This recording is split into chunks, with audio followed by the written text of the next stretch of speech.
Welcome to the Real Recap Podcast. I'm your host, Damien, with my co-host, Chad.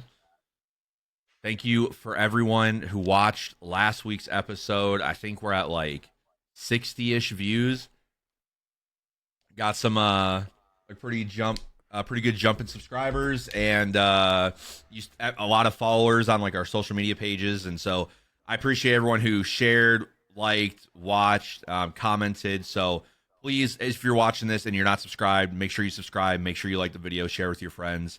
But yeah, last week was sick. I mean, to post a podcast again and just kind of talk movies for an hour, and I thought it went really well. So really excited to keep going. But we wanted to start this show off just kind of talk about, we referenced a lot of our 4K movie collection and just physical media in the previous podcast, and we kind of wanted to start a discussion of why 4K is important to movies in general, and more specifically to us. So Chad, like, what was like your introduction to like physical media? Like, what really, like, when you started collecting, like, what was your reasoning? Okay, now if we're talking about physical media as far as movies, it was really my sister that got me started. She got into the 4K game before I did.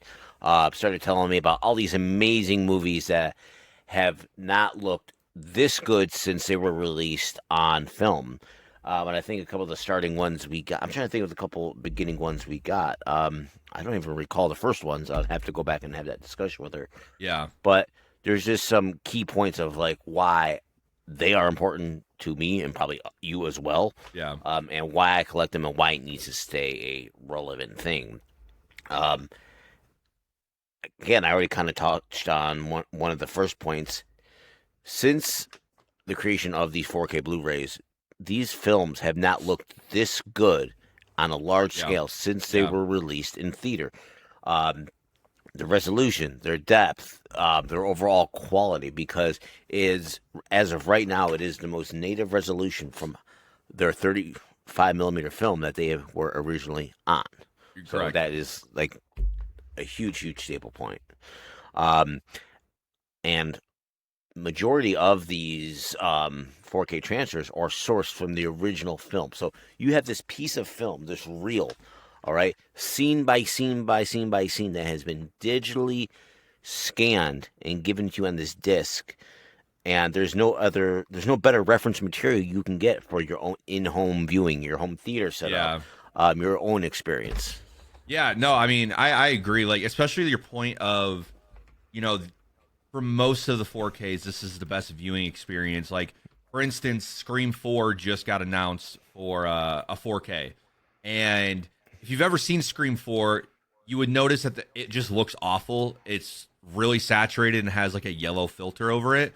And no physical media release and no re-release of the film has fixed it. Well, this new 4K is fixing it, so it looks better. So, like, in that and case, how is it fixing it? Removing the yellow filter. Yep. And it's probably getting a whole rescan from the original 35 millimeter film. Yes. Unfortunately, they filmed Scream 4 on digital, so it's not. They only have so much they can do with that. Yeah, I get. But they got, I would say, like the noise of the saturation and the yellow filter is like 75% gone. So huge. So yeah. I absolutely. mean, I think even for me, like, even when I was younger, like, my mom always just bought movies and like CDs and stuff just because, like, I don't know, like, my mom loves movies too. And honestly, like, she had a pretty sizable movie DVD collection. And I mean, growing up my whole life, like, I remember having VHSs. Like, I remember Land Before Time being on VHS. I remember having the original Lion King on VHS, like Jurassic Parks. And, and then as it went on, I had a few DVDs as well, like, had all the Spider-Mans on DVDs and a lot of my favorite movies I've had. So I guess I've always had it in me. But, like, when I started taking movies seriously and I wanted to start watching these movies, I wanted to watch the best way to watch them outside of a theater. And, I mean, the first movie that got me into that was Blade Runner 2049. That was my first 4K I ever bought. And I loved it so much. And then I'm pretty sure Heat was my second buy. And I think one of the other things that for myself, why I love collecting is there's a lot of movies that I just wouldn't have seen in the theater, but I buy the 4K because it forces me to watch them. Like a good example would be The Green Knight. It's an A24 movie. I didn't see it in theaters. I really didn't even care to watch it, and I got it for like a sale on for $10, and then I watched it and I really liked the movie. So it forces me to watch movies that I otherwise wouldn't have watched. And then I think the final like factor for me is if you have a Netflix subscription, a Hulu, Disney, whatever, those movies aren't going to be there forever. Even if you buy a movie digitally, it's not yours. They can take it away from you. It's in You the terms own of service. nothing. As Yeah, Willy Wonka says, you get nothing. yeah. Good day, sir. It's a rental until they want to take it away. You know, Yeah. so it's also just like that ownership. Like if I want to fucking go watch, the first three Godfathers, I don't have to worry about getting a subscription, making sure that because I have great internet and sometimes Netflix still takes forever and the post processing is insane. And let's talk about Disney censoring movies, going back and censoring historic movies to meet the agenda that we're currently in with our climate. Yeah, they've done it with a few, and that's another thing is like they're depending on the business, there is a lot of like you talked about censoring, just completely removing scenes, and I think there's a time and place for everything, and when you especially film, if you're like a movie like Raging Bull, he beats the shit out of his girlfriend the entire movie, wife. Like, if Disney owned that, they would take that away. So, like, but that was the time period that it was filmed in and what they were talking about. So, like, a lot of these movies, it's just the time period they're in, and we have to take them for that. It's jumping back in time. And so, yeah, Disney's crazy. And I know they've done it with a lot of their movies and a lot of TV shows as well that have gone onto the platform, even on Hulu. It's just insane to me. But yeah, I mean, it also just I don't have to have all the subscription services. I mean, I still do, but like if I want to, I don't have to because I have 250 plus movies sitting right here that I can watch. And another point, again, this is a niche subject. I know you have a very good entry level home theater system that Nakamichi set up. Yep. I know I have a good intermediate setup that it's currently building upon, trying to make it better and better. There is no better format for the audio formats than the 4K media. Yeah. You watch something on Dolby Atmos on a streaming service, it sounds good. It does sound good, but it does not compare to the uncompressed sound of a 4K media when you put in that disc. Exactly. And let's go off the, I guess, the intellectual data point. Let's go into the feel-good points. There's no feeling like going over to your shelf, finding the movie you want to watch. You might not even know you want to watch it until you see it on your shelf. Yep. Pull it off, open the disc cover, look at the art, look at the writing, look at the synopsis, fire up your Blu-ray player, your home theater system, put that disc in there and press play. No feeling like that. Yeah, I mean, especially with You're not getting that, a lot of the packaging that's coming with 4K. Like I know I showed off Frailty, one of the recent 4Ks I bought, and like it has a lot of behind the scenes physically. Like it has a script as the packaging, and I can read through the script and some of the real notes. And like a lot of the times, like Arrow and like they just did the Excalibur release where like they give you like artwork and like why they design stuff. It's like a nice booklet.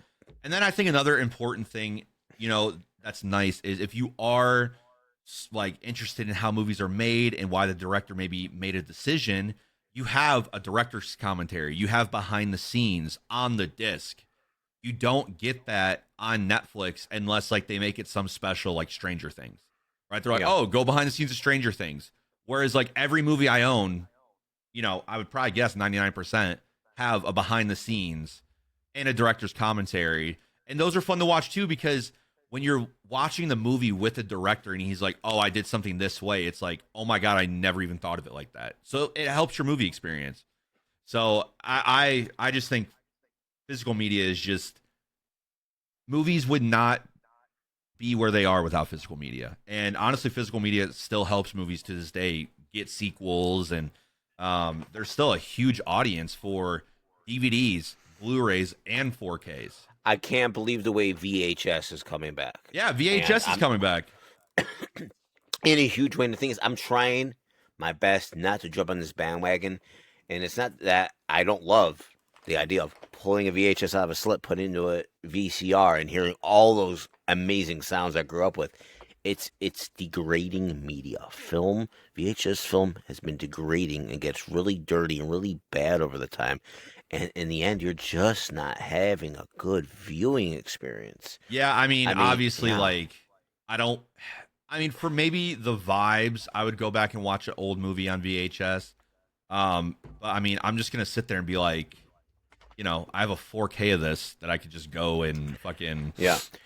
watch. Again, you may be a little too young for this. Like trying to have keeping a quality VCR running, a forehead running well, having to service the heads, clean the heads, adjust them, adjust the arms, Yep. replacing bands, belts. There was whole businesses built around VCR repair and modification. Yeah, yeah. It's a nightmare, and I will it's say, not worth it. I will say the only thing that has kind of like tempted me to hop into this like VHS trend is, I know I just mentioned it, but Scream 4 Lionsgate is putting out a limited edition VHS with the 4K. That's and cool. so they're starting. There's companies out there that are making. Oh my god, they're making new VHS. They're making brand new VHSs that are more reliable, and they're doing it like they just did Reanimator on VHS. Like there's companies out there who are doing it. I have sat there and thought about it because I think VHS is still the best looking physical media. I don't. Oh yes, like, it's thick. Like I just like the way that you could see the artwork. I have the sickest Jurassic Park: The Lost World holographic VHS. I just got a couple weeks ago. Yeah, absolutely. And it's dope. Yeah, it's cool. And I picked that one brand new when that movie came out on VHS. Absolutely, yeah. So like, VHS is sick, and like I'm so glad. I mean, shit. If I have to go buy a fucking VCR, I'm sure they make new VCRs that hook up to hot take. TVs. Hot take. Do you think they're gonna start making some like high quality new VCRs? Do you think absolutely? Do you think if I went to Google right now and typed in current VCR manufacturing, I could find a good forehead? Let's do this. I mean, AD moment here. I definitely there's Panasonic just made a brand new one. Shut your face. Yeah, Sony has one. This is insane. Orta, I mean, are they forehead? New head forehead. VCR. They're forehead. Yeah, Sony SLV 9750 forehead. Like finding a truly newly made. Yeah, this is sick. Are we confirmed? Hold on. There's no way. Yeah, I'm looking at it right now. Where are you finding it? I'm on Amazon right now. Okay, well that could be. Are those third-party sellers selling them? Check that. There's ships no from way. Amazon. Okay, yes, that could be a third party.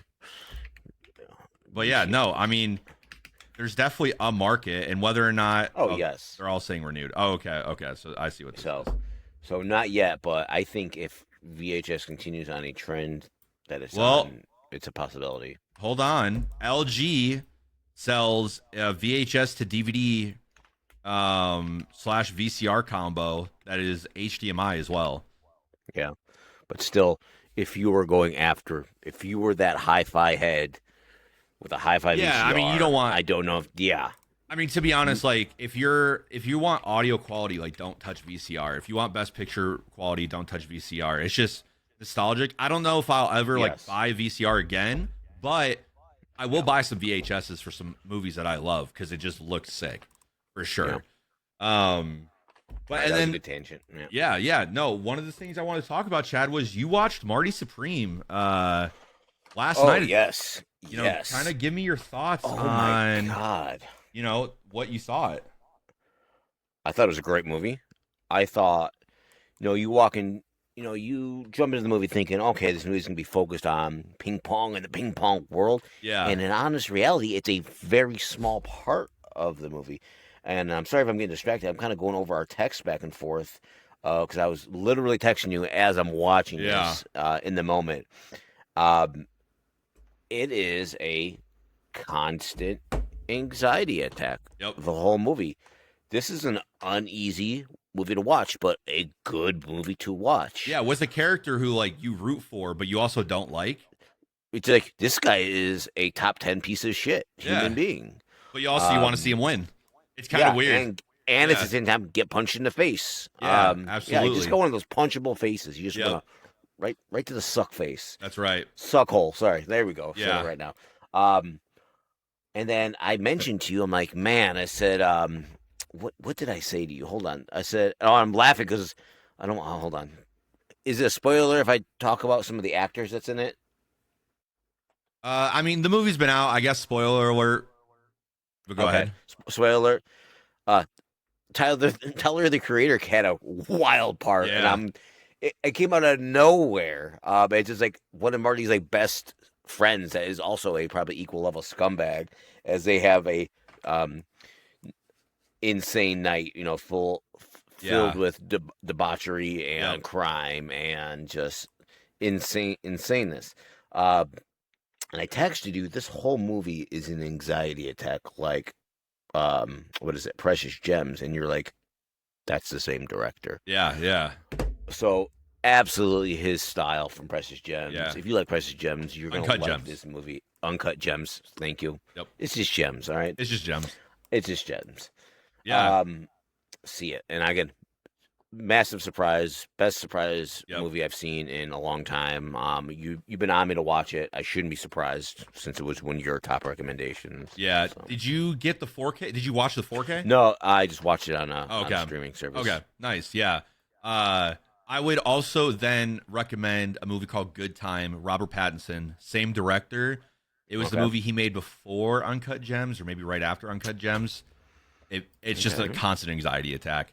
But no, that's good. What else did you watch over or since the last time we had the podcast? What have you been watching? Oh, I just kind of revisited some of the sci-fi flicks because we're doing the top 10 sci-fis, and yesterday I watched Aliens. I watched Blade Runner, the final cut, the original one. What else have I watched recently? I watched starting to go on a Chuck Norris kick. So I watched Chuck Norris Invasion USA, which hot take majority of that movie is terrorists running out of trucks and invading lands, like Yeah. cutscene, Yeah. running out of trucks, cutscene, run. So I was like kind of like scratching my head, like this movie. Like I love it. I love all Chuck Norris movies, but I'm like, man, this is stretching Yeah. the cinematic experience. But hilarious. On another end of it. Yeah, that's about it. All I can really think of. How about you, man? What you Yeah. been watching? So watched the original Transformers last night. Ooh. Uh, Which original? Michael how Bay original. Okay, Michael Bay Bay. original. All right. I forgot how good that movie is, by the way. Just as like action Oh, movie, yes. like sit down, eat some popcorn. Like I drank. It was fun as fuck. And I just forget how funny that movie is, just how like entertaining it is. And then I watched 28 Years, The Bone Temple on Netflix because it came out, and I didn't love it as much as the first one. It's still good. I gave it, I gave it a 3 out of 5. Obviously, Ralph Fiennes is just phenomenal in this movie. Honestly, all the performances in this movie are kick ass. I didn't love some of the direction. I'm trying to stay spoiler free just because this movie did come out in January. But there's a lot of directions this movie goes that I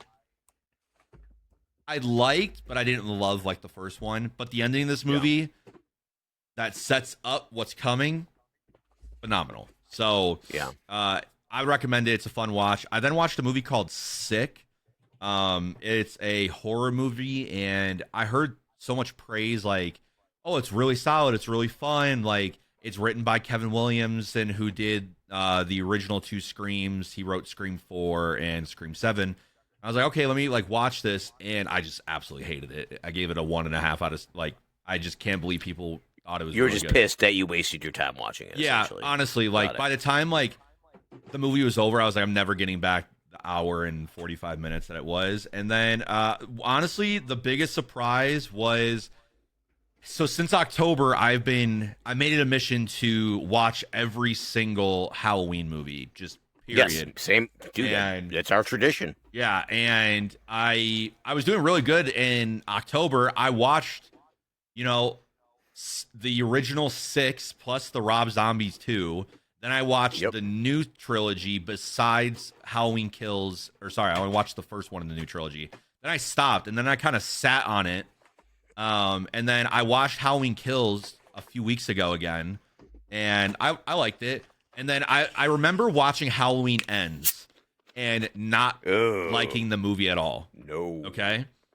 I'm here to tell you, I enjoyed my time.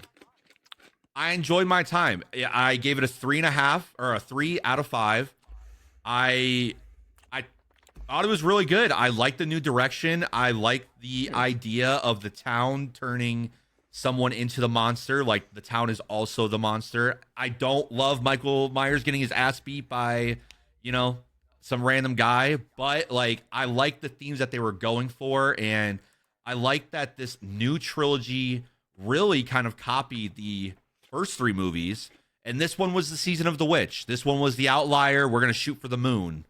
And for me personally, like I feel like if this wasn't called Halloween Ends and this was just called something else, this movie would be a 4 for a lot of people because it has Halloween in it. Michael Myers obviously is not in this film a lot. Yeah.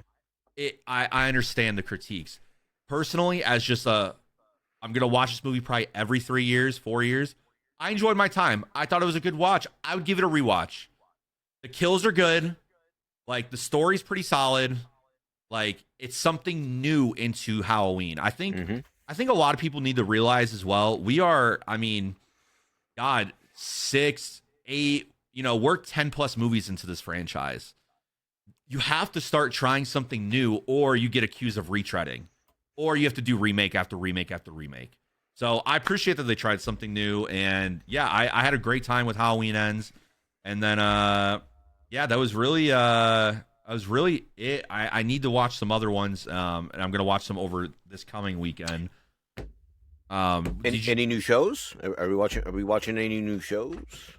No, I have some I want to watch, but I haven't really put the time in. I started watching Fallout, got like 3 episodes in, haven't picked it back up. It's so good. You need to get through this, brother. The new Game of Thrones, like Kingdom. I like it. Yeah, I haven't watched it, but I'm excited for Euphoria season 3 that comes out in 2 weeks, I think.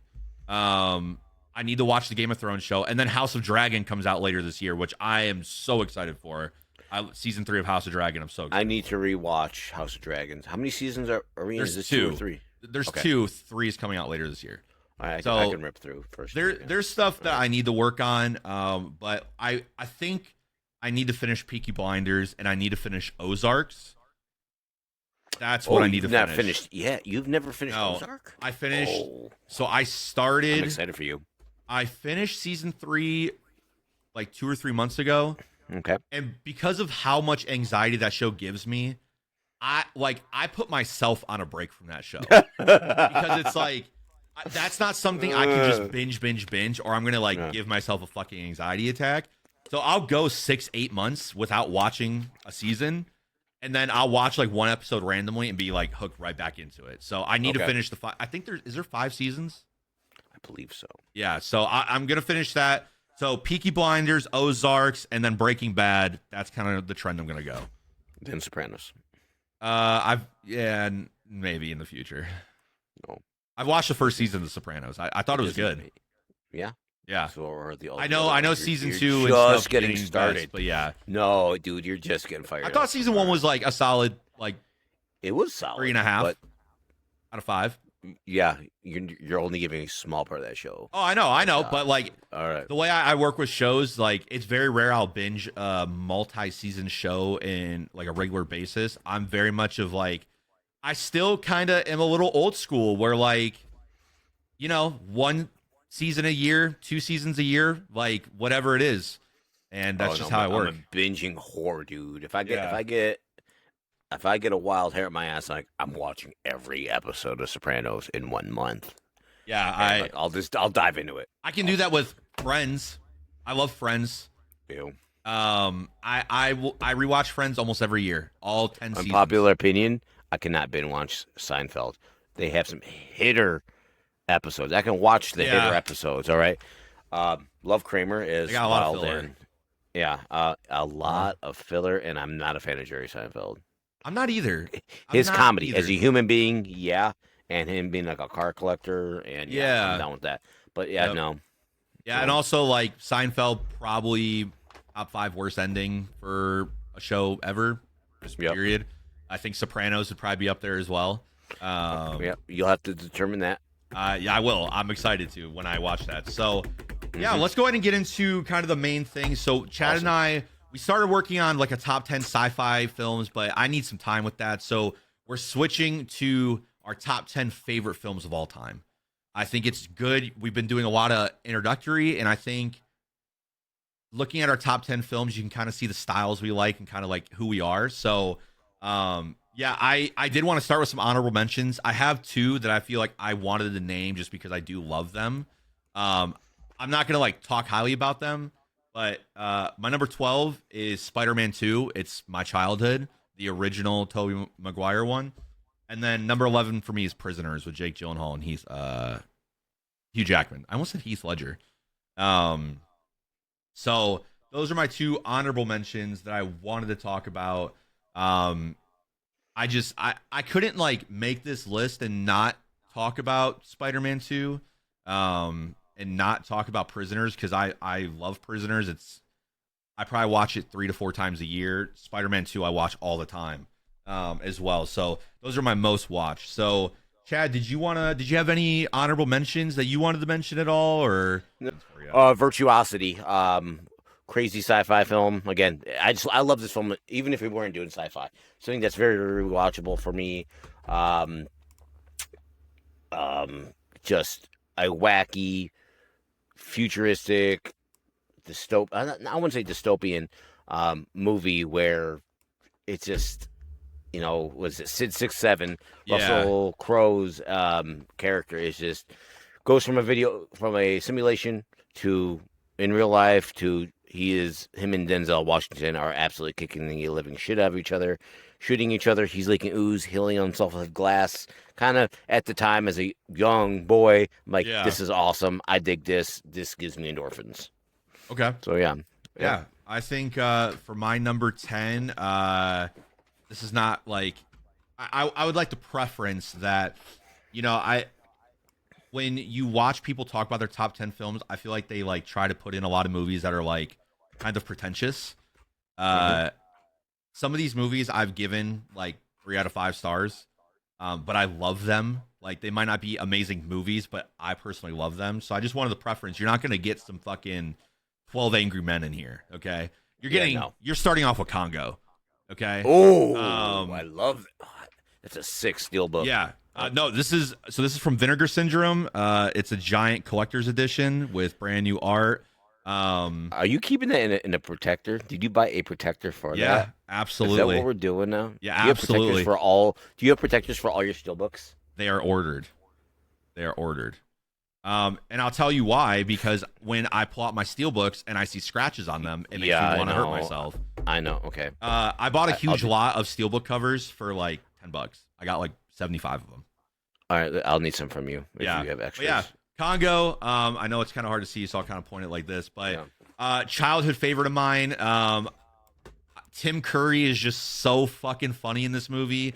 Um, Tim Curry honestly had a pretty big impact on my childhood. The original Pennywise I loved.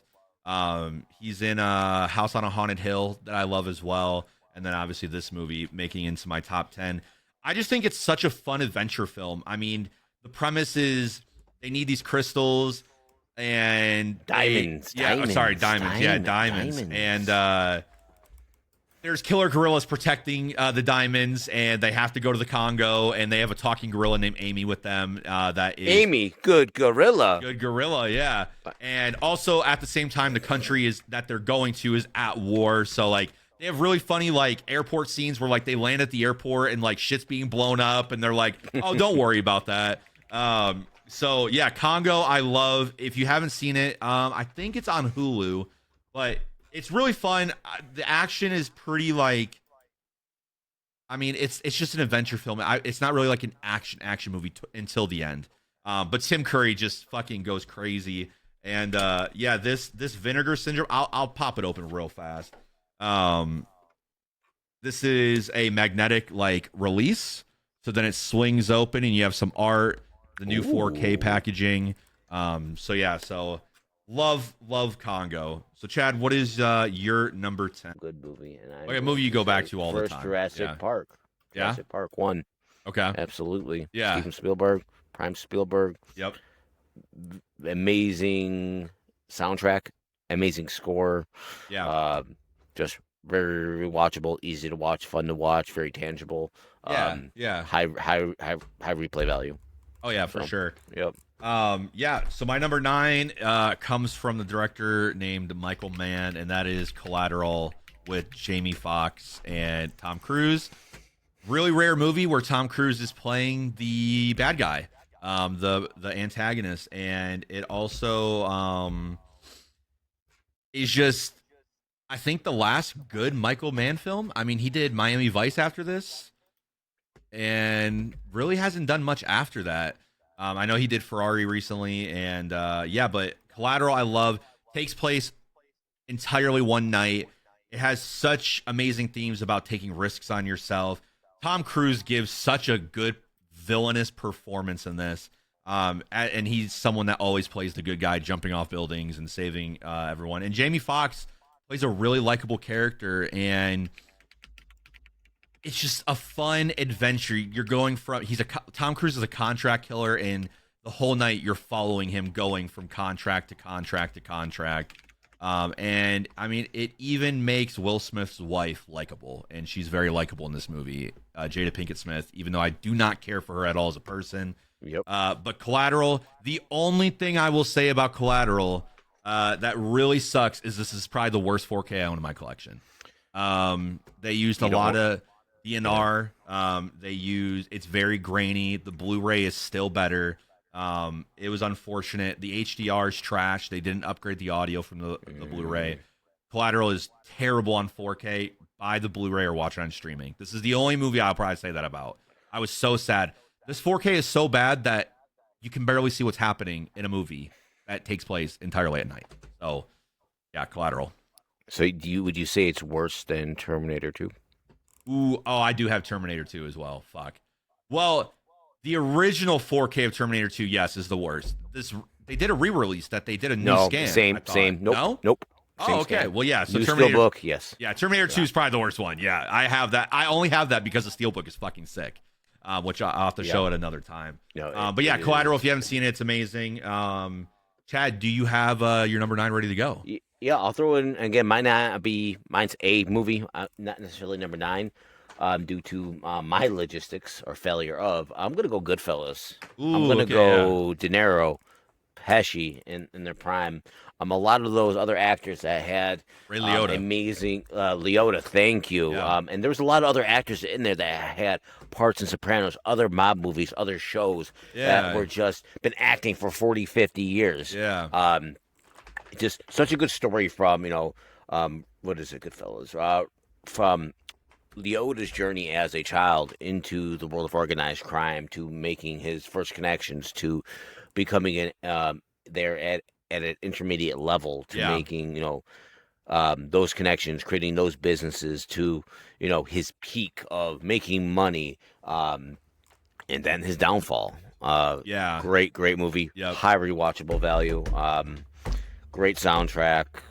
Yeah, love it. And I really like that how in depth they went on, the again, the production value, the scene recreations, the cars, the clothing of the time. They did not spare any expense on that. Yeah, they really committed. So, I would just like to say that any movie Joe Pesci is in, he just steals. I mean, one of my favorite movies, I think probably my favorite movie from Joe Pesci is My Cousin Vinny. I love that movie so much with Marissa Tomei. It's so good. I love that movie. But yeah, Goodfellas is amazing. Obviously, Casino, they're all in that basically too. The Casino's sick. So yeah, no, that's a good pull. So my number 8, I think this might be a hot take, but I think this is a 5 out of 5 adventure movie, and I prefer it over the Indiana Jones, and that is the original Mummy with Brendan Fraser and Rachel Weisz. This movie has everything. It is so funny. First off, this has for an adventure movie. I feel like Indiana Jones always did comedy very well to perfect in a lot of their movies. 4 and 5 doesn't really hold up, but like the Mummy's just perfect. It has enough comedy where it makes you laugh, but it doesn't overstay your welcome. Every character in this is just so iconic. The set pieces and the set scenes like are just amazing. I mean, Brendan Fraser, I don't know how he didn't get cast in more movies. I know he had a unfortunate story and everything, but Yeah. he fucking kills it in these movies. It's so fun. You have this resurrected mummy coming back to resurrect his wife, and it just has everything. It's just fucking fun, and I just love that. You can just sit down, and it's just fun. It gets you out of the world and into Egypt, and also I love that it's in the 30s. It's just it takes you back in time, and they also commit to that time. The clothing, the pistols, the weaponry, Oh yeah, horseback, the weapons are everything. great. Yeah, and also really underrated score, and the CGI for The Mummy holds up really well. Now, if we talk about The Mummy Returns with Dwayne The Rock Johnson, does not. But the original Mummy holds up really well, and I rewatched it, I think, about 2 months ago, and I forgot how much I love this. It's a 5 out of 5 movie for me. There's nothing wrong with this movie for me. Here's unhot takes. Going back into the what is it? The Return of the Mummy with Dwayne The Rock Johnson. The CGI looked shit for its time. It looked like an N64 character from WCW versus NWO. Yeah, absolutely. It never looked good.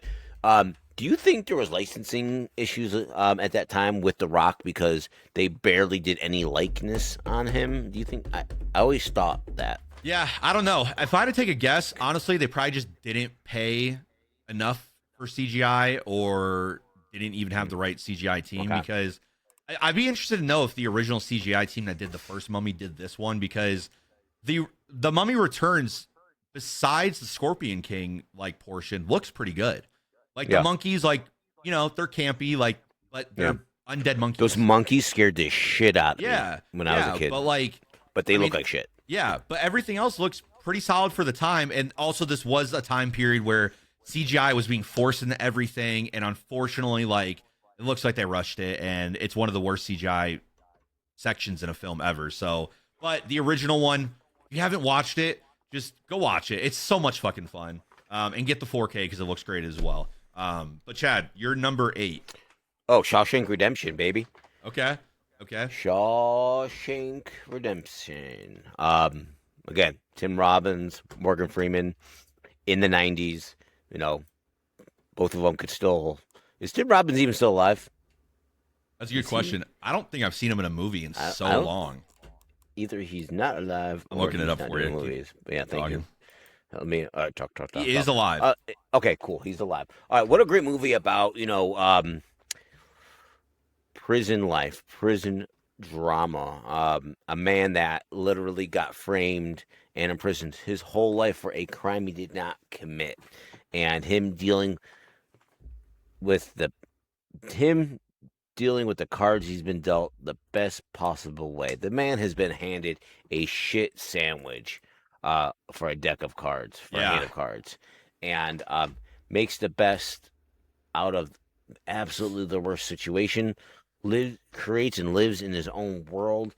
I mean, what else can I say about this? Is that Morgan Freeman? Yes, it's Morgan Wallen. Yeah, yes. Morgan Freeman's best performance of his career. Oof. I mean, I feel like it's top three. Yeah.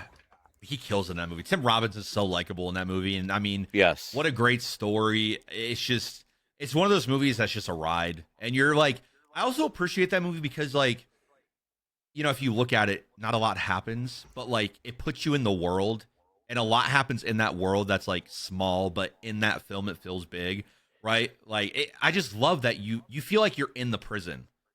Yes, it's very immersive. The way they present the prison life, all the prison nuances from, when they go to wood shop, them doing laundry, them getting shanked. Exactly. Mopping, retarding the roof, like the prison work programs. Yeah, everything small was made huge. Yeah, So exactly. yes. Yep. Love Shawshank. Yeah, sha. Not But one I watch. It's weird. I don't watch that one on a frequent basis. That's like a every 5 year kind of movie oh, for I me. can watch it anytime it's on. Like it'll be halfway Yeah. through on like TV, I don't even and think I'm I like, have all the right, I'm gonna 4K for watch this. that. I should probably I get do. that. Yeah, I Yeah, should it's probably get good. that. Yeah, I Yeah, recommend it. so moving on, I talked about this last week, so I'll kind of make it quick, but Nightcrawler's my number 7. Um, Performance of Jake Gyllenhaal's career. I love the story behind this. I love, how it talks about the lengths that someone will go to just to be seen and heard. And kind of touches, like, obviously Lou has some mental health issues. But it's perfectly paced. I mean, everybody's likable in it. It's crazy. There's a bunch of action sequences. It looks beautiful. 4K looks really good. Also has a really good score, soundtrack. Like, I really love this movie, and it also makes you feel like you're in that world. And even the car chase sequence is just batshit crazy. So Nightcrawler, love the movie. Chad, what is your number 7? Okay.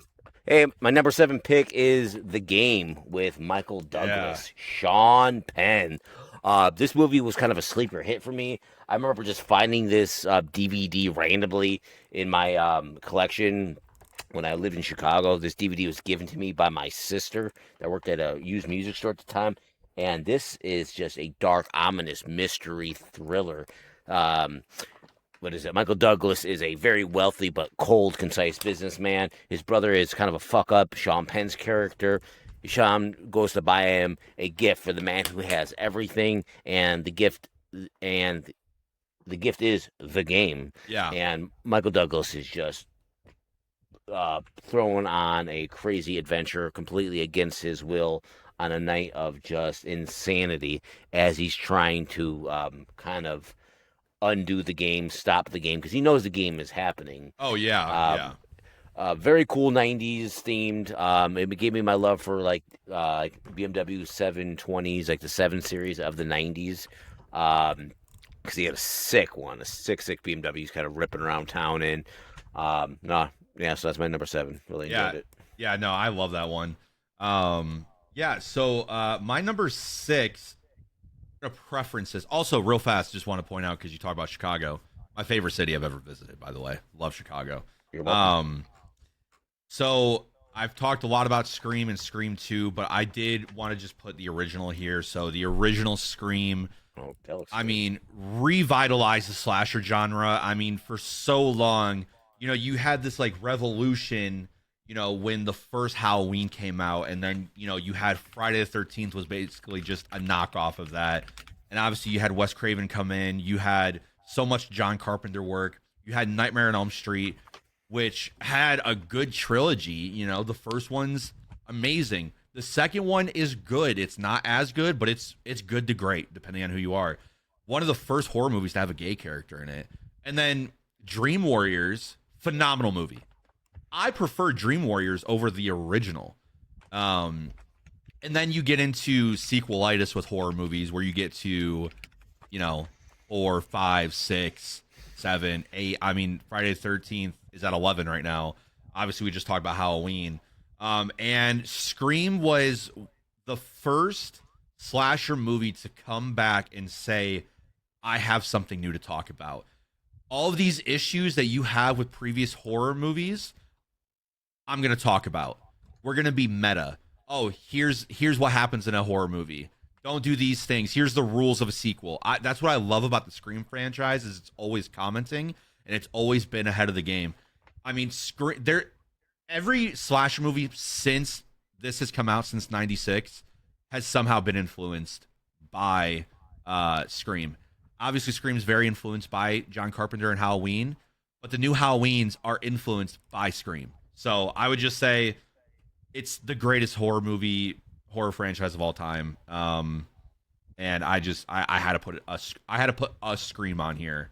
So I the really need original. to revisit the Screams. Like honestly, like I've slept in that series a lot. I know you love it; it holds a very near and dear place in your heart. Yeah. But I have not given it the time and attention it deserves. Here's So what I that'll think we should do. I think rate, because I have rate the all of Screams. them on Okay. 4K, is one, we should rank the Screams, but two, maybe me and you just watch one every week. I'll come to your house. We'll watch one. Done. We'll watch two, Done. and I'll bring the 4K, and then we'll go from there. I So, bring the popcorn. Yep. yep, that's right. Yeah, you do have a popcorn maker that I gave you. I got a sick Yeah. popcorn maker. The best gift you've ever given me. Yep. Yes. Yes. But yeah, Chad. So, what is your number 6? Falling Down. I guess I'm going on a Michael Douglas. Oh, Have you seen Falling Down? no, Have you? I've not. Have you? I've not seen it. You have not seen Falling Down? No. Falling Down is this about the normal everyday dude. Life's kind of going to shit and just snaps, loses his mind Yeah. about shit that pisses everybody off.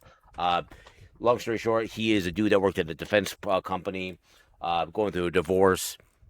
Right before he loses it, he's sitting in traffic. His car's overheating. His AC goes off. Yeah. And he just decides, I'm getting out of my car and I'm going home to see my family that doesn't exist anymore. Meaning he's going through a nasty divorce. He's got orders of protection against him, and he's making his way home, and no way, shape, or form is going to stop him. Gangs aren't going to stop him. Construction zones aren't going to stop him. And spoiler alert, he goes into Mickey D's, shoots it up because it's 3 minutes past the time where he can get breakfast. Jesus. It's like 3 minutes, and he tries to explain to a manager, isn't the customer always right? It's a great scene. And just, yeah, again, high rewatchability for me. I love it. Really young Michael Douglas. I'll add it to the list. Is it a really young Michael Douglas, but he still looks like he's old as fuck? Yeah, because that's how Michael Douglas has looked since he's looked forever. 60 years old since the 80s. Yeah, he's been 60 years old since the 60s. But no, I really like it. It's a bit kind of a country movie due to perspective on anger, entitlement. Just huge view on like 1990s downtown LA. Yeah. Very cool piece for the time it was filmed in. I love it. Nice. I need to add that to the list then, because I've not seen it. Honestly, Michael Douglas is not someone that I have watched a lot of their career. I've seen a lot of his movies, but I haven't really dived deep into his catalog, which I know I need to. He's one of the greats. So my number 5 is actually the movie that most recently made it into this list. And that is La La Land. Ryan Gosling, Emma Stone. I first watched this a few years ago after kind of all the hype. And this is a sick, like, Lionsgate steelbook, by the way. I mean, just the slipcover coming off and the way it looks. But I liked it when it first came out. I thought it was good, and then I just had a rewatch a few months ago, and I just fell in love with it. I mean, I hate musicals. I'm not a musical person. I never have been. And I'm pretty sure the last musical I saw was High School Musical 2, just to be honest with you. And I just love Emma Stone in this movie. Ryan Gosling, just as I've talked about before, just gives another career performance. And this movie transitions from standard, typical musical music to jazz music in his love for jazz. And the whole score shifts. There's a lot of amazing one takes with a lot of amazing choreography. And I think the thing that really brings it home is just their chemistry on film, and the sadness of this film when you reach the end is just amazing. I mean, Damien Chazelle should have won the Oscar for this. Moonlight won that year, but that was that famous incident where they were like, the winner is La La Land, and then they came out and they're like, hold on, there's been a mistake. That was that year. And it was for Moonlight. That was just on Facebook trending a little bit ago. Yeah, so Damien Chazelle, I mean, I love this guy's work. He did Whiplash, and recently did Babylon. But this is just phenomenal. He did First Man as well with Ryan Gosling. But La La Land, I love it. Give it a watch. Give it a chance. I would say if you can get an hour into this movie and you don't like it, then it's not for you. But give it a first hour. It's, I think, like 2.5 hours. Just no, you need to get me that movie. We discussed that. I need to give it a shot. Yes. You know, I kind of turn my nose at it because I guess it's musical-ish. Yeah. But one of the last things, like, I will say about this real fast is I love movies that show off Hollywood, and this movie is one of those movies that you're on set for like in the movie you're on set for movies, and it shows a lot of like kind of the vibe of Hollywood and like how it used to be. And obviously Hollywood is gone and dead right now, but yeah, Yeah. just I mean, I love La La Land so much, so yes, definitely watch. Chad, you're number 5. Number 5, numero 5 is No Country for Old Men. I Yeah. absolutely love this movie. It's about a guy. Sorry, there's some leg. Free of charge. Oh, You're welcome. you just have to pay for that kind of stuff. Yeah, I know, right? There's another link. No, JK. She'll kill me. A dude's out. Josh Brolin. He's a Yeah. dude, country guy out in Texas on a hunt, trying to stalk, I believe, some like white-tailed deer. Yep. Comes across on a cartel deal gone bad. Lots of trucks, lots of bodies at the scene. Yep. Gets about a couple $100,000 in cash in an MB5 from a cartel member. Takes it home, stores it. A little bit to be known, he is being tracked by the cartel. The money had a tracker on it, so it's an adventure of him trying to play the cat and mouse game of a sicario that's been hired to track him down, kill him for the money. Yeah. And the movie touches based on so many characters and their lives, so many different perspectives. There is a sheriff played by not Mel Gibson. It is, help me out here. It's not Mel Gibson. It is not. No, we got to think of it. We can't use the pooter. It is going to be Tommy Lee Jones. Yeah, yeah. Yep. Tommy Lee Jones. He's really trying to help him. Like, he's trying to help Brolin's character. He's like, dude, you're being chased by some dangerous people. Please let me help you. So it's Sicario chasing Josh Brolin, Tommy Lee Jones chasing Josh Brolin, and it's just a wild adventure as they go from in all around Texas into Mexico, back from Mexico, back into Texas. Again, as you know, Brolin and the Sicario is just they're shooting the shit out of each other. Yeah, Javier Bardem is just unreal thank in you. that movie. Oh my god! Unreal. And I guess he really hated his part. Yeah. Because he's like, nobody's gonna like me, and he hated the bowl haircut. I was, Yeah. oh yeah, Brolin was doing an interview on it, and he's like, no, you have an amazing part. He Yeah. didn't realize what he was doing Yeah. and putting into film. Yeah, definitely his career performance. Yes, and just an amazingly beautifully dark, gritty film that I love it, and I have the Criterion version of it, and it just looks beautiful. Oh yeah, and I'm so happy Criterion released it. Good job, guys, of releasing that 4K. I mean, when I think of No Country for Old Men, I think about the scene where Javier goes into the gas station and basically tells the guy, behind the clerk desk, you're gonna flip a coin, and if it lands, you're fucking dead. And it sets the tone. Sets the tone right away. Yes. And he's just so like, what's the most you've lost on a coin flip? Yeah, but he's also like so calm, and I think that's what makes his character so scary. Is like, even in intense moments, like he's just emotionless. Like he's just go go go. So no, that's a huge one. That needs a rewatch. I've not seen that in a long time. Long time. I watch it too much. Yeah. So my number 4 is Arrival. I need to get a new 4K because Amazon fucked this one up when I got it a few years back, but I just haven't had the chance. Arrival, Amy Adams, Jeremy Renner, Forrest Whitaker, Denis Villeneuve, who has directed Blade Runner 2049, the Dune movies, Prisoners, this movie, Incendies, Enemy. Just what a catalog this director has. This movie is just a spectacle sci-fi masterclass.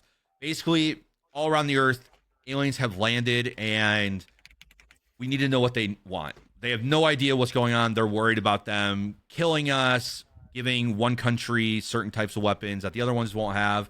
And Amy Adams' goal is to communicate and learn what the aliens are here for. I do not want to spoil this movie because this is a movie that, for me, makes me cry every time I watch it. It has such an amazing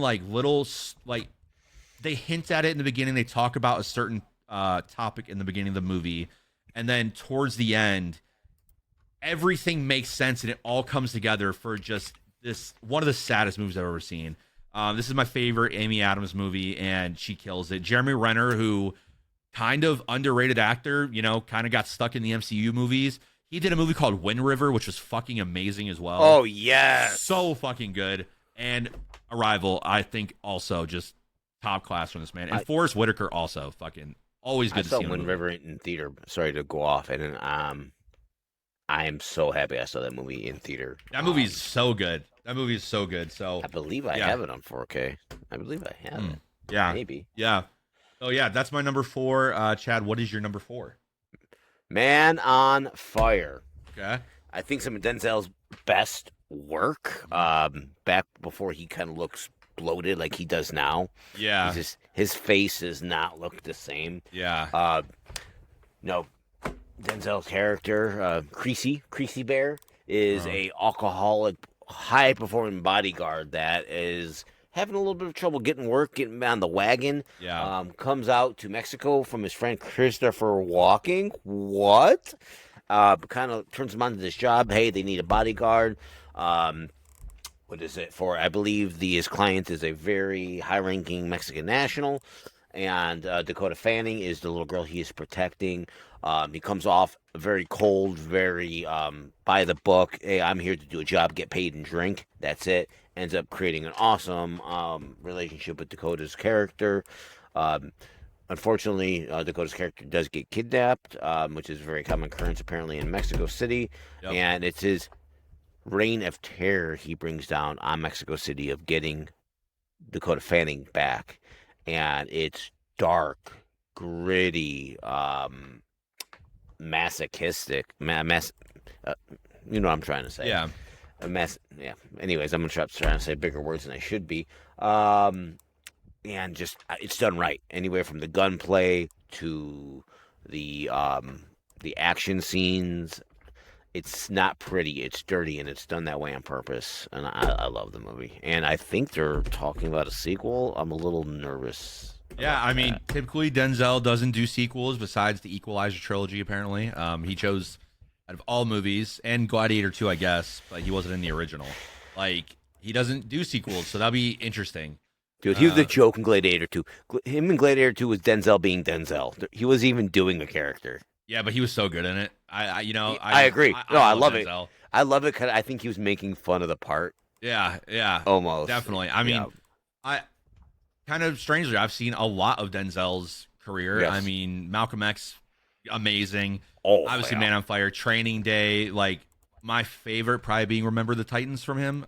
Just phenomenal performance in that. Oh, yeah. Yeah, Man on Fire, sick as fuck, dude. Yeah. I haven't even thought about that movie in so long. That's a good pull. Yeah, so my number 3, and I feel like this one will probably be on your list too, maybe. Christopher Nolan's Interstellar. Oh, yeah.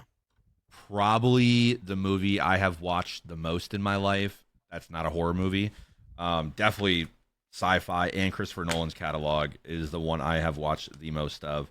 Interesting, I didn't even realize this, but this is actually a 3-disc set because they put special features on his own disc. That's pretty sick. I love it when they do the 3 discs. I know, it makes it feel so much more premium. Yes. Yeah, Interstellar. I mean, what can I even fucking say about this movie that hasn't been said? I mean, perfect setup. This movie really starts off with building the relationship between Murph and her father, the relationship between the father and the son, who is a young Timothy Chalamet, and the grandpa. And it starts off as, the world has a food shortage problem. There's constant dust everywhere, and even corn is starting to go away. So Cooper is tasked to go and save the planet. And the original plan is there's 3 different planets, and they have to go find which one is livable for the next generation, and also if we can save Earth. I mean, it's just phenomenal. This is probably the greatest score of all time in a movie. I mean, if not top 5 for sure. Matthew McConaughey gives generational performance. I don't know how he didn't win. Jessica Chastain's phenomenal. Young Murph is even more phenomenal in this movie somehow. Like, it's so emotional. It makes you cry. It's just, in the action and like the set pieces are just insane. Christopher Nolan does things in movies that just you will never see again. And this movie is just mind-bending. And then just kind of like Arrival, you get to the end and it explains everything that happened previously, and you're like, holy shit. Like, I cannot believe that just happened. I know this movie came out in 2016, but I don't want to spoil it. But I mean, Interstellar, this for a good period of time was number 2. But recently has gone down to number 3 for me. But I mean, and I love Interstellar so fucking much. So yeah. Chad, what is your number 3? The Departed. Okay, yeah, yeah. Departed. Matt Damon, Mark Wahlberg. Nicholson, probably some of last time you'll see Nicholson that good. Yeah, for sure. And man, did Nicholson deliver. I think when I like watch this movie, yeah, Wahlberg's great, Matt Damon, great, Leo, awesome. I'm like, this is the last we're gonna see of Nicholson performing the art of acting the way he does. And I love Nicholson's performance, because he just shows what an S tier actor can do. And I guess he had so many not rewrites, but he gave Scorsese so many takes on scenes he wanted to do. He's like, listen, I could do it this way, but then I could do it that way. Matt Damon does an interview where it says like he kills a guy 6 different ways. For more, I think Scorsese, like, he kept on turning up another level. Scorsese's like, whoa, Nick, Jack, calm it down. I love the movie. I love the soundtrack. What is it? I'm trying to think of the who does the Irish rock band that is. Oh my god, Leonardo DiCaprio's in this movie, and I just forgot about that. Yeah, it's Leo, Mark Wahlberg, and fucking Jack Nicholson, and Matt Damon. What a fucking cast! Powerhouse of a cast, and they all somehow just work beautifully and have synergy. Yeah, I mean, so I know. Yeah, Mark Wahlberg's. I mean, he was on a stinker for a while. That was honestly the best movie since the 2000s that's come out that he's been in.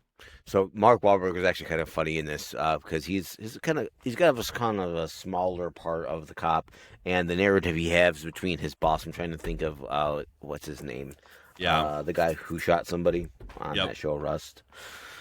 It's just hilarious. It's them just ripping on each other. Yep. Back and forth. He's like, oh.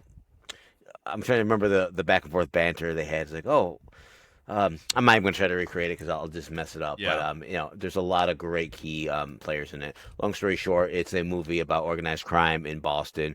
The Italians versus the Irish versus the Italians, and what is it? Leonardo DiCaprio trying to come in as an undercover cop to infiltrate the Irish mafia. Nicholson is the head of the mafia. He's been the head of the mafia probably for 30 years. Age is starting to get to him. He is starting to question, can he still do it the way he does? But he's just such a ruthless character, and great movie. Oh, yeah. I mean, I know Scorsese has talked about a lot, but I mean, I think the argument for him being the greatest director of all time is really strong. I mean, what movie has he done that hasn't been great? I mean, if you look at like recently, I mean, this dude's 80 plus years old, does Killer of the Flower Moon, sorry. Really good. Really good, right? I need to rewatch that. He does Silence, which might be the best movie he's ever made. He does Wolf of Wall Street. He does The Irishman, also really solid. Like, The Irishman's really good. Obviously, all those guys are out of their prime, but it's still really good. Al Pacino, Joe Pesci, Robert De Niro. Like, Pesci did the best out of all three of them. Yeah, and I just want to touch. Pesci did not lose a step. Pesci washed Al Pacino and Robert De Niro. He washed them. So De Niro did a shit job. They CGI'd the shit out of him with those green eyes. Yeah. Pacino didn't do a bad job. No, he was good. Pesci, he was good. He was good, but Pesci really proved his longevity as an actor. Yeah, and didn't miss a step. I think Pesci proved like, hey, if we're talking mob movies, like I'm top 3 right with you guys. Like I'm right there with you. Yeah, I mean, Scorsese has been on just an insane run. I mean, After Hours, Taxi Driver, Like, Cape Fear. I need to rewatch yeah, Cape Fear. How Cape good! Fear. Robert De If you're Niro sick, talking with like a southern yeah, it's sick. French accent. It's sick. Yeah. Raging Bull, which we talked about earlier, like this dude, like even if you just go, okay, if you take the first part of his career up until the 2000s, he's a top 10 director of all time, and then if you go 2000s after, he's a top 10 director of all time. So like, and then you put it together, and it's like he's more consistent than Spielberg. He has more movies that are great and revered than Christopher Nolan and Denis Villeneuve, who are the new guys, right? I don't think there's a director on this planet that can touch his filmography and the consistency that he's done. It's insane. This dude is insane. I'm reading his film list. I'm gonna go through some of these. Yeah, like Mean Streets. You just watch? Did you recently watch I that? just watched that. Yeah, yeah. What do you think of? Phenomenal. What do you think of it? Phenomenal. It was great. Yeah, it was great. amazing. I love the way it was filmed. Yeah. Mean Streets, Taxi Driver, Raging King Bull. of comedy, dude. King of comedy. Yeah. Yeah. The Color of Money, Goodfellas, Cape Fear, Casino, Gangs of New York, Gang. Yeah. Oh my God, The Aviator, The Departed, Shutter Island, Hugo. Love Shutter Island. Hugo's good too. Hugo's good too. I give him props for going the Hugo route. Yeah, Wow, yeah, Hugo's I didn't sick. even realize that. Again, Wolf of Wall Street, Silence of the Irishman, Killers of the Flower Moon. I really like the Killers of the Flower Moon. Yeah. This dude just yeah. There's not another director out there that can say they have made that quality of movie and that consistently as much as Martin Scorsese. Spielberg has the highest of highs, but yes, what have you done for me the last 20 years, Spielberg? What are you gonna do for me? Yeah, what has he done? That's the thing. What are you gonna do for me, Jamie? Yeah, what are you doing for me? What are you gonna do for me, Jamie? Well, we did just talk about Robert De Niro and Al Pacino, and my number 2 is Heat. I mean, I can't talk about this movie enough. I mean, everyone in this movie is phenomenal. Val Kilmer, Sizemore, De Niro, Pacino. First film that Pacino and De Niro were on the same screen together. Previously, they were in Godfather Part 2 together, but they weren't on the same screen as one was in the present time and one was in the past. But this movie it's the perfect heist movie. You root for both characters, which I've always loved. You want to see Pacino succeed in his mission, but then De Niro's character, you want to see him succeed. Like this movie came out in 1995, so I'm just going to spoil it. The scene at the towards the end where De Niro can escape. He has what he wants. He has a girl that he loves, and he still pulls off to go to the hotel to finish his mission. And it just, every time I watch it, it's like, please just get on the plane. I know he doesn't, but it's like, just get on the plane. Just get on the plane. Do you think, wouldn't it be neat to have like a different version of it where he just does? The movie just ends. He just gets on the plane and it ends. So like we should recut that in, me and you, just like attempt to redo it. You have a wig on. You're the female. You're driving to the airport. We'll remake the original Heat. Sick. Yeah. So I mean, the score is phenomenal. The ending is my probably favorite ending of all time in a movie. I love just what it conveys. It's like a painting. Val Kilmer gives the best performance of his career. I mean, it just has everything. The action set pieces. There has not been a heist movie, maybe / action movie that has done set pieces this perfectly. Everything is so detailed. The way they cover people or cover each other, transition into cover, reload magazines. I mean, it's realistic. The sound design in this movie does not get talked about enough. The shootout sequence when they rob the bank, it's just perfect. Unfortunately, the 4K was not a great upscale like we wanted. It was filmed with a tint of blue. They say he did that on purpose. He did, Michael Mann. Why? Well, I still prefer the Blu-ray. As you can see, the steelbook is blue, and the whole movie, even on the Blu-ray, is blue. But I don't know. I feel like he did it just to kind of maybe make it seem more dark, but give it kind of a dark tone. How long did we wait for Heat to come out? Me and you were losing our minds. Yeah, we were waiting for it, and I was pissed. Yeah, I mean, I still have my Blu-ray, and there's times where I pick up my Blu-ray and I will watch the Blu-ray over it.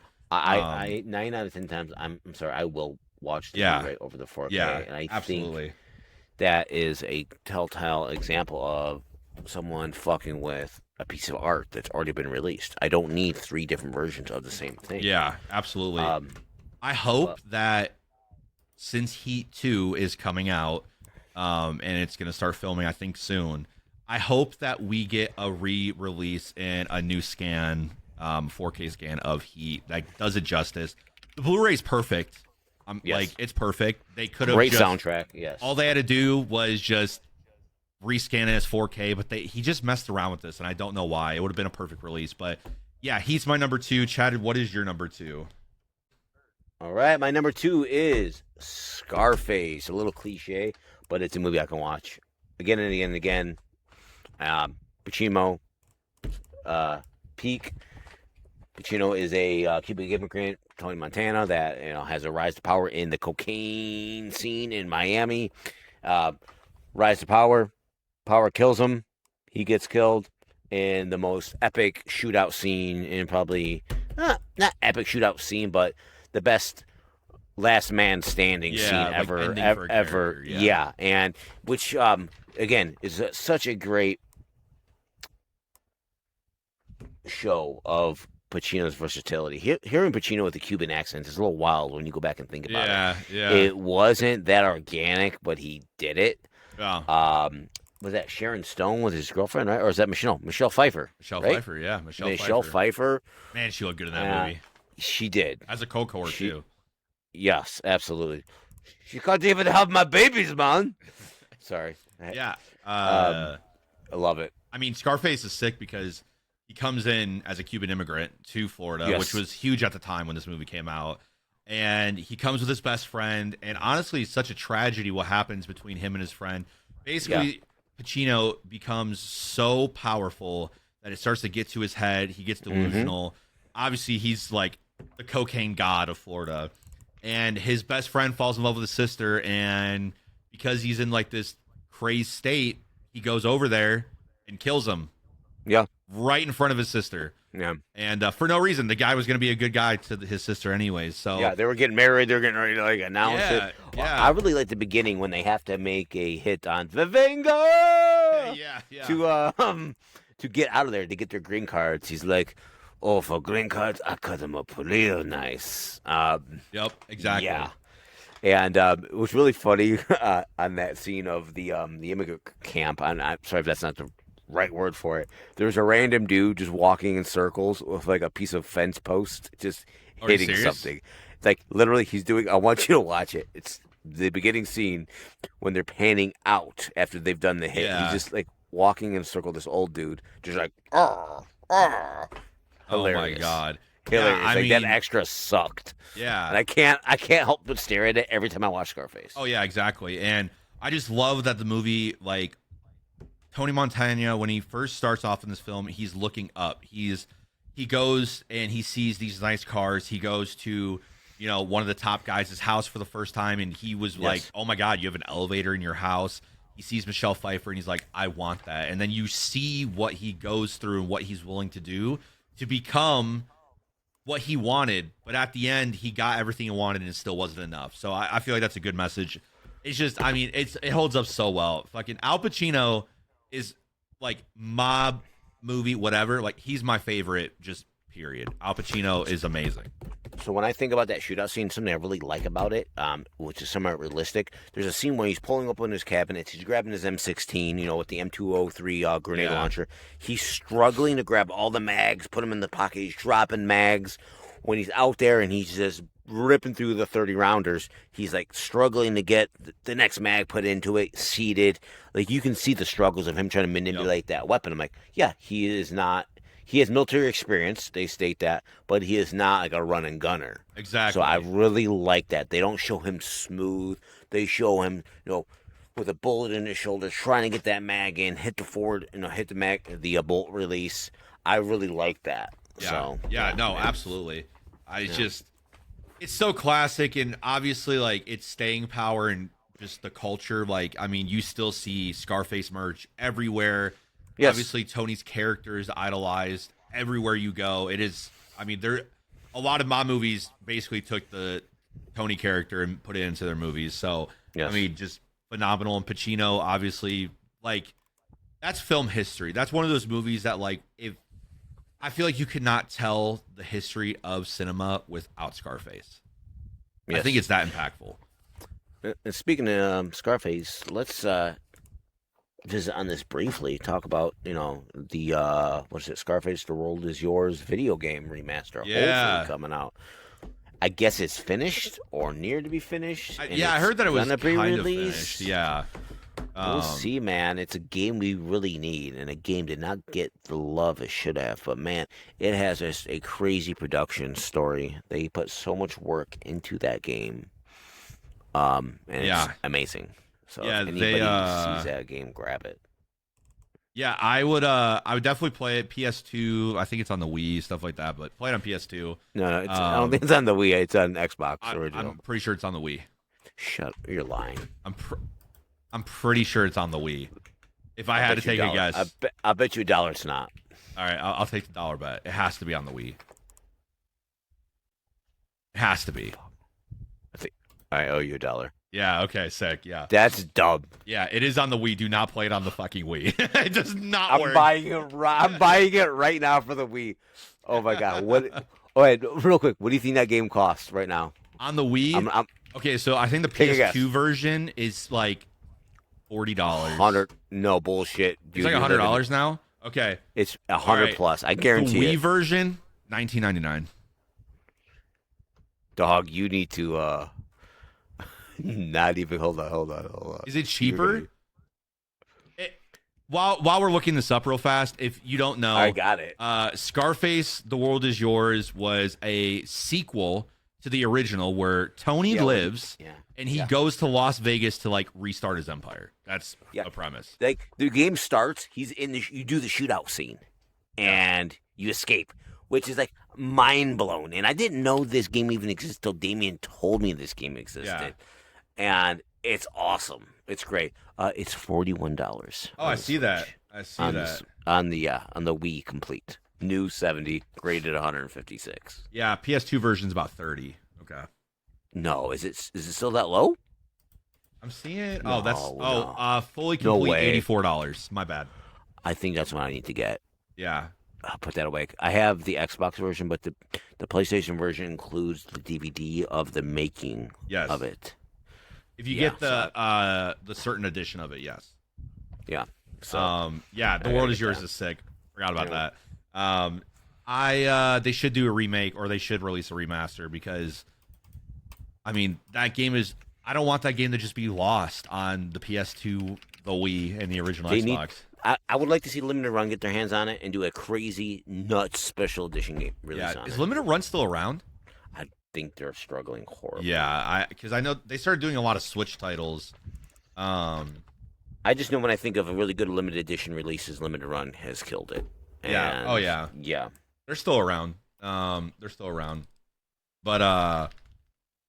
The World Is Yours. I would watch a YouTube video on it too, because it is sick. So let's go on and move on to our favorite film of all time. If you know me, this is pretty easy to know. I know what it's gonna be. Yeah, it is Blade Runner 2049. I mean, this movie just speaks to me. I can't explain it. I talked about Interstellar score earlier, but this is my personal score, favorite score of all time.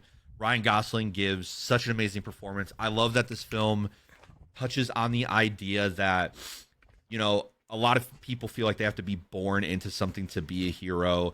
And Ryan Gosling plays this character who the whole movie thinks he's the chosen one. Turns out he's not the chosen one, but because of his actions, he still lives up and still is a hero at the end of the day. The world building is insane in this. I mean, the CGI is insane in this. The different action sequences are amazing. I love the way this movie is shot, especially at the end when Ryan Gosling is saving Harrison Ford.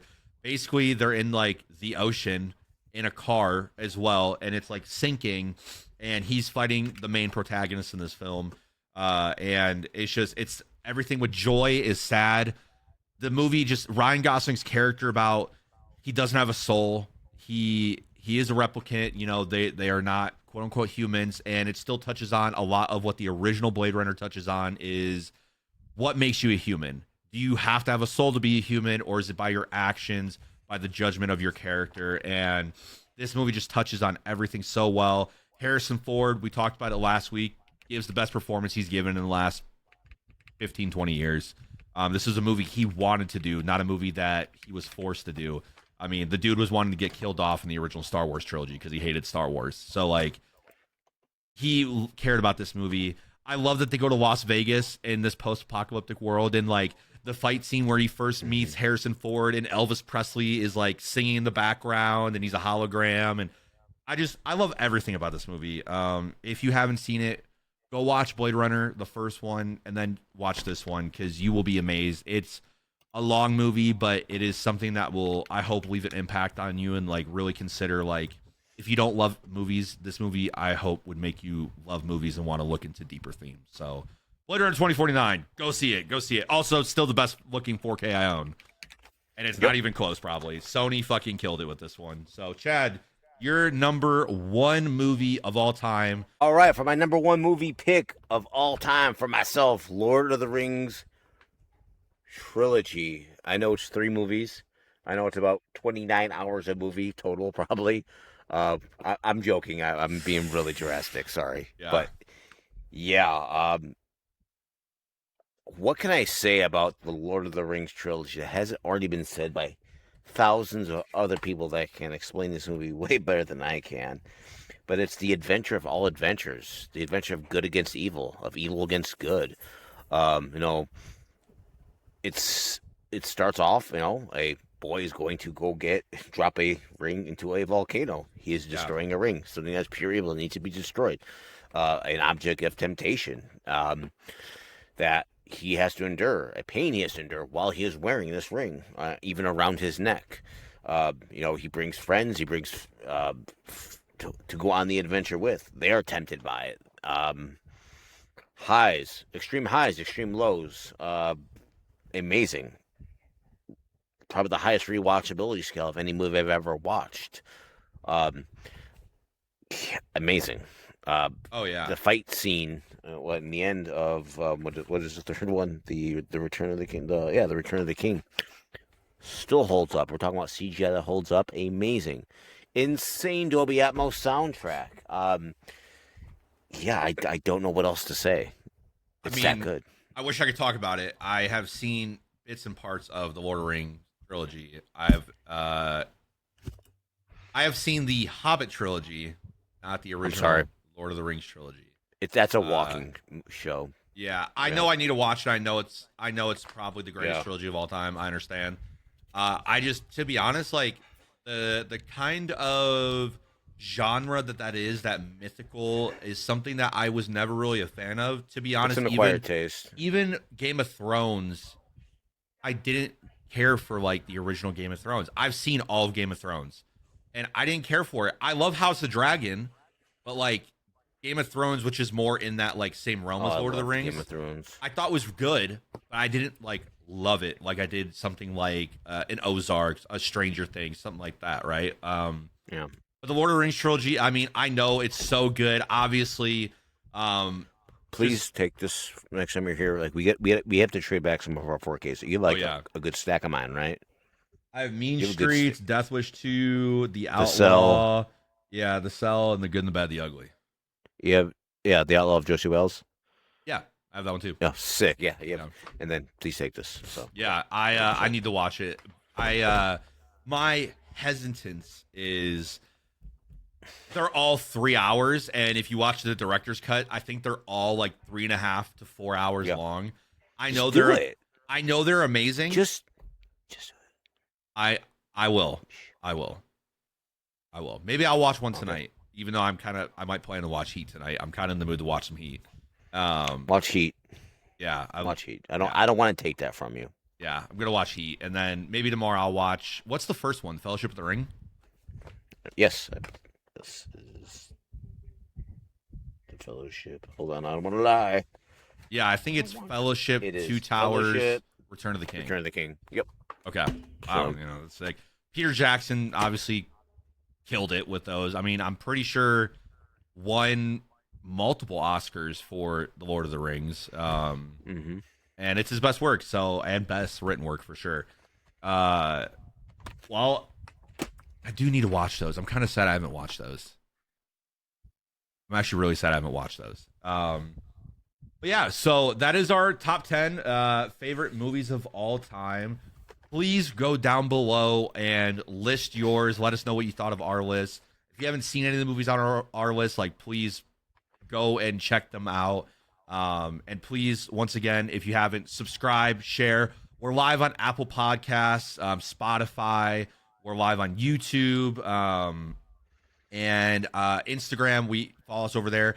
I made a TikTok, but I can't post for some reason yet. I'm talking to TikTok about it right now, but follow us on TikTok and follow the Letterbox to kind of keep up to date. I did want to just kind of do like a quick little movie tracker. So in this year, 2026, on April, we are in April now. I've watched 69 movies so far, which is nice. Nice. And what I like is on Letterbox on their stat page, I can go through and like look week by week. I gotta set up my Letterbox. March 2nd through the 8th, I watched 16 movies. So in a span of 6 days, I watched 16 movies, which is kind of insane. Really insane, to be honest with you. But yeah, you're insane. Yeah, that was insane. That was a good week, though. That's insane. That was a good week. That's insane. But yeah, I'm shooting. The goal is 300 movies watched this year, and zero. Yeah, I'm at I 69. Like, all right. Yeah, I feel like I could hit 100 by the end of the month for sure. But yeah, so that's the goal. So appreciate you guys for watching. We will see you next week. Next week will be top 10 sci-fi films of all time. I have my list like almost done. I just need to figure out 7. Mine is done. Yeah, I need to figure out 7 through 10, but the rest of my list is done. So beautiful. We appreciate you guys. Thank you so much, and we will see you next Monday. Thank you so much. Catch you later.